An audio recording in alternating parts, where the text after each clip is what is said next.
Hello and welcome to Whence, a Freemasonic podcast featuring research papers and discussions related to Freemasonry. I'm your host, Brother Robert Johnson. This week's date is February 25th, 2013. Well, I hope you all had a good week. My week was par for the course. My kids ran me around and work was good. I wanted to say thanks to Brother Jeff from Down Under for the donation. It's donations like that which keep the show going. So thanks again, brother. I really appreciate it. So I had some good emails and so much good Masonic conversation this week with a brother from my Scottish Rite Temple, Brother Harmon. He runs the Freemasons, two separate words, on Facebook. That's a page. Anyway, things that came up were the Traditional Observance Lodge and how to keep Masonry going. Lots of great conversation and ideas. Well, I guess we're going to jump right in here with a short talk bulletin, which I didn't get to last week, entitled Freemasonry, Its Place in the World. Freemasonry, Its Place in the World by Norman Bucher. If you are really interested in knowing the value of Masonic fraternity, especially in today's world, please read this short talk carefully. Brother Norm Bucher has captured the spirit and essence of Freemasonry and its true meaning in the most emphatic and enlightening way. Norman Bucher is a past Grand Master of the Grand Lodge of Illinois. Freemasonry in the present form has existed for less than 300 years, yet there have always been organizations resembling this great fraternity. Such groups were formed in many places over several centuries. Why? Because man is a social creature. He has an inherent need for companionship, friendship, association with others. There are many definitions of Freemasonry. Perhaps the one most often quoted is that it is an association of men believing in the fatherhood of God and the brotherhood of man, using building tools as symbols to teach basic moral truths, thereby impressing on the minds of its members the cardinal virtues of brotherly love, relief, and truth, which they should apply in their everyday activities. In this description seems rather trite, maybe out of place in the cynical world of today. We need only remember that there is a real need for what are somewhat scornfully called the old-fashioned, out-of-date virtues. Let us step back in time. At the dawn of history, man was confronted with many problems: hunger, the elements, disease, predators, and many others. But God gave man memory so that he could profit from his experiences. Later, he was given the gift of communication so that he could pass on what he had learned from generation to generation. Thus, through the succession of ages, man has developed the means to increase our food supply, provide shelter from the elements, conquer many diseases, and solve many of the problems concerning the practical things of life. Yet with all this progress in technology, we have to ask, has man's moral progress kept pace? I think not. In spite of all the comforts that we enjoy in this modern world, there is no worldwide happiness, peace, or tranquility. As we look around, we find frustrated individuals and unhappy people. Everyone is demanding more rights, more security, and a desire for more things. Our community problems such as drugs, gangs, and corruption are increasing. What does Freemasonry offer the world? Let us rephrase that question and ask, what can we learn from Freemasonry which will help our modern world? First, Freemasonry does not deal with the mass media. It works with and through the individual. In our fraternity, the individual is all important. He is considered the most important thing in the world. Our communities are made up of many people, and to have happy communities, the people must individually be happy. In our form of government, the individual is all important. He is a vital part of the nation's governing body. As Masons and Americans, we believe the government exists to serve the people.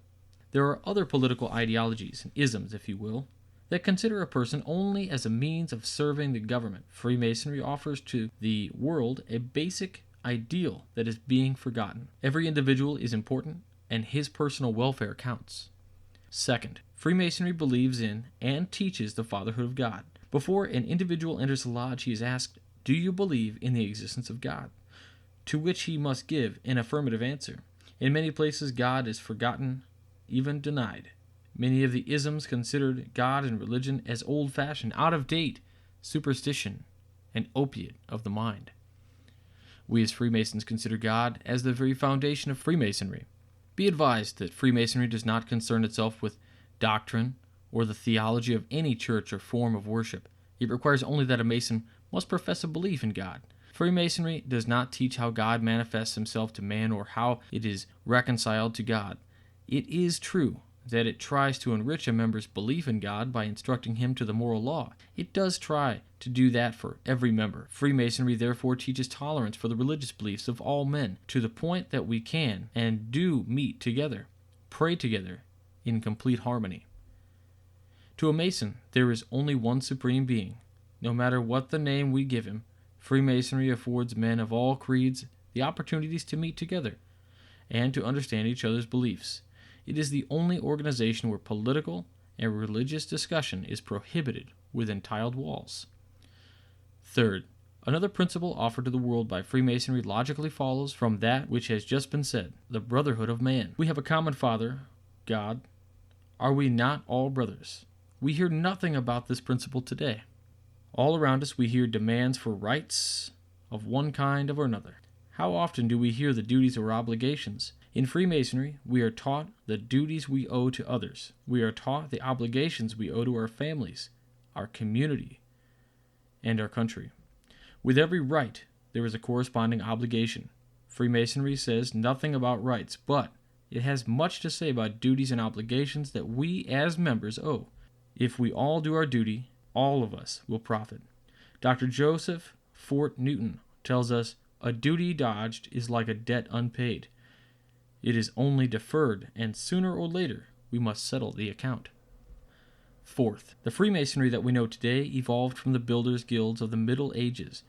Therefore, the word work plays an important part in the philosophy in our ceremonies. Today, as I implied before, there is a great desire to get something for nothing. We have quiz programs, horse races, lotteries, bingos, and casinos, all catering to this desire. We believe that wealth comes from work, working with natural resources and creating useful products. Some seem to think it comes from the government, but it doesn't. Mostly the government collects money from us, the taxpayers, and then distributes it. And the handling charge is tremendous. The operative masons in the Middle Ages worked with their hands. They built huge structures of wood and stone. They had an apprentice system to teach young men to work and develop their natural skills. The idea of work is even woven into the very fabric of Freemasonry. The world needs to be reminded that work is honorable, work is necessary, and that work makes for happiness. Freemasonry takes the idea of work from our ancient brethren and converts it into a symbol. We as Freemasons no longer build visible structures, but we build symbolic structure, a structure of character, a house not made with hands, eternal in the heavens. Our Constitution assures us that we are entitled to the right of the pursuit of happiness. But in this assurance, the emphasis is not on the word happiness itself. It is on the right to pursue happiness. We are offered and guaranteed the right to use our God-given skills and by employing them to secure happiness. Fifth, Freemasonry offers an opportunity for social contacts and the development of friendships. The feeling of belonging, being a part of, is a vital part of every man's being. No man is an island unto himself. To be happy, we must belong to something, a family, a community, a country club, or something, or some other group. Freemasonry is one of the best groups to which we can belong. It has a glorious past. Many great men have been Masons. It teaches valuable lessons and affords the opportunity for service to mankind. The bringing together of its members in worthwhile activities helps to promote this feeling of belonging. The psychologists tell us that the feeling of being important to someone or even something is what makes us happy. Freemasonry provides many opportunities for development of this feeling. A member can feel pride in belonging to the oldest, largest, and greatest fraternity in the world. He can serve a vital function by serving as an officer. He can do charitable work. He can visit the sick and the shut-ins, all of which gives a member a feeling of knowing that he is important to others and to Freemasonry. But here again, we stress the importance of the individual, not the group. I think this is one of the intangible, subtle, and necessary elements of Freemasonry, making the individual happy. We have already said if the individual is happy, the community is happy. If the community is happy, the nation is happy. And if the nation is happy, the world will be at peace. Sixth, Freemasonry offers the world a philosophy of life. Our degrees are designed to teach each member certain basic moral truths. No man ever became a Mason without becoming a better man. Our lessons are taught in the unique manner which makes the principles more effective. Oftentimes we are asked if the lessons of Freemasonry are so beneficial, why are they so taught behind closed doors? The answer lies in the very nature of man. That which is open to constant view becomes commonplace and attracts little attention. That which is hidden is sought for, searched for, becomes attractive, and creates interest. That is the purpose of the secrecy of the ritual, the element of anticipation, an air of mystery, the feeling of surprise. All of these put a new member in a receptive frame of mind. In addition is the fact that our lessons are taught using symbols. This is an effective teaching method. With the use of builders' tools, Freemasonry teaches moral lessons. Many Masonic expressions have found their way into everyday conversation. We use the square to illustrate honesty in our dealings with one another. He is on the square, or he is a square dealer. Each candidate receives the philosophy of life in a most impressive manner. This way of life contains all the lessons of rules, adopted and practiced by all good men. It covers the golden rule. It teaches us that we are our brother's keeper, that we are to aid the widow and the orphan. It teaches us that we can best worship God by rendering service unto our fellow men. It teaches honesty is the best policy.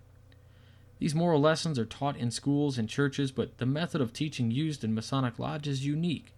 These lessons are taught without reference to sectarian creeds or religious dogma. Freedom of thought and expression is taught and practiced without any reference to the results of the next election.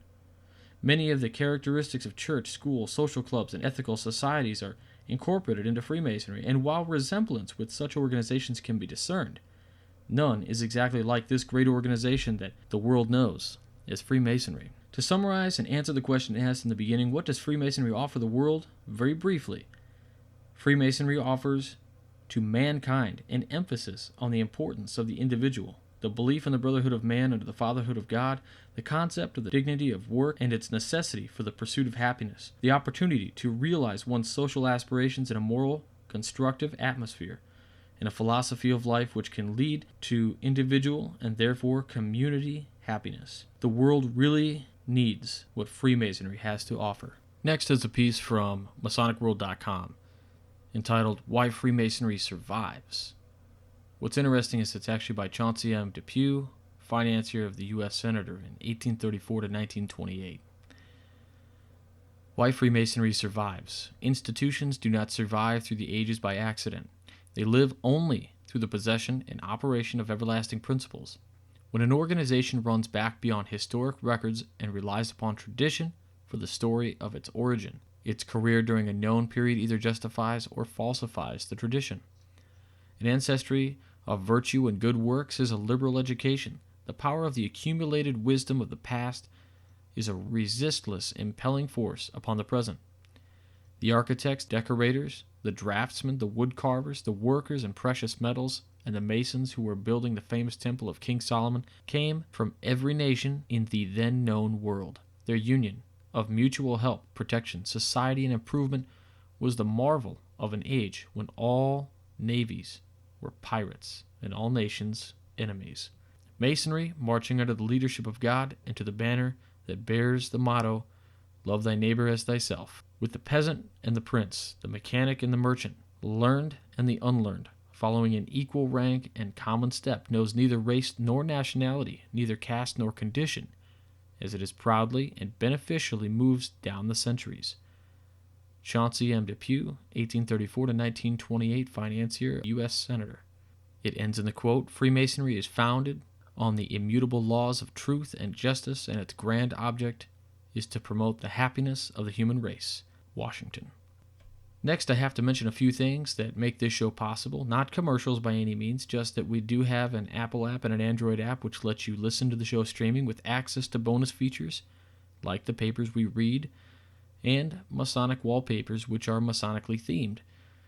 When you buy the app, the show gets 70 cents, which helps out. Additionally, there is a Stitcher Smart Radio app which, when you download and you find our show, you register using the promo code Whence with no spaces, they send us $1, which again helps us out. But another reason you might like Stitcher Smart Radio is that you get personalized podcast content, suggestions, and entered into a drawing for $100 through Stitcher. Lastly, if you're not into the apps but decide you want to help out a bit, We do have a donate button on the website, wcypodcast.com, which is secure and it goes through PayPal. And a big thanks for everyone using the apps, whether the actual apps or Stitcher, and all those who contribute. I can't stress enough how much gratitude I have. Next is this week's famous Freemason, suggested by brother Ryan Breck, who visited the Alamo, sent me a couple pictures, and was curious about it, so I told him that on the next episode, the next Freemason would indeed be Davy Crockett, king of the wild frontier. David Davy Crockett, born August 17th, 1786, passed March 6th, 1836, was a 19th century American folk hero, frontiersman, soldier, and politician. He is commonly referred to in popular culture by the king of the wild frontier. He represented Tennessee in the U.S. House of Representatives, served in the Texas Revolution, and died at the Battle of the Alamo. Crockett grew up in East Tennessee, where he gained a reputation for hunting and storytelling. After being made a colonel in the militia of Lawrence County, Tennessee, he was elected to the Tennessee State Legislature in 1821. In 1826, Crockett was elected to the U.S. Congress, where he opposed many of the policies of President Andrew Jackson, most notably the Indian Removal Act. Crockett's opposition to Jackson's policies led to his defeat in 1834 elections, prompting his angry departure to Texas, then the Mexican state of Tejas, shortly thereafter. In early 1836, Crockett took part in the Texas Revolution and was killed in the Battle of the Alamo in March. Crockett became famous in his own lifetime for larger-than-life exploits popularized by stage plays and almanacs. After his death, he continued to be credited with acts of mythical proportion. These led to the 20th century to television and movie portrayals, and he became one of the best-known American folk heroes. While in Washington politics, Crockett became a Freemason. He entrusted his Masonic apron, sewn for him while in Congress, to the Weekly Lodge in Tennessee before leaving for Texas, and it still survives today. That's it for this week. Remember to follow us on Twitter at Whence and find us on Facebook. Additionally, we're on Pinterest, Tumblr, and Google+, at the email address wcypodcast@gmail.com. Also, check out the Midnight Freemason 3 times a week for original content by Masons on Mondays, Wednesdays, and Fridays.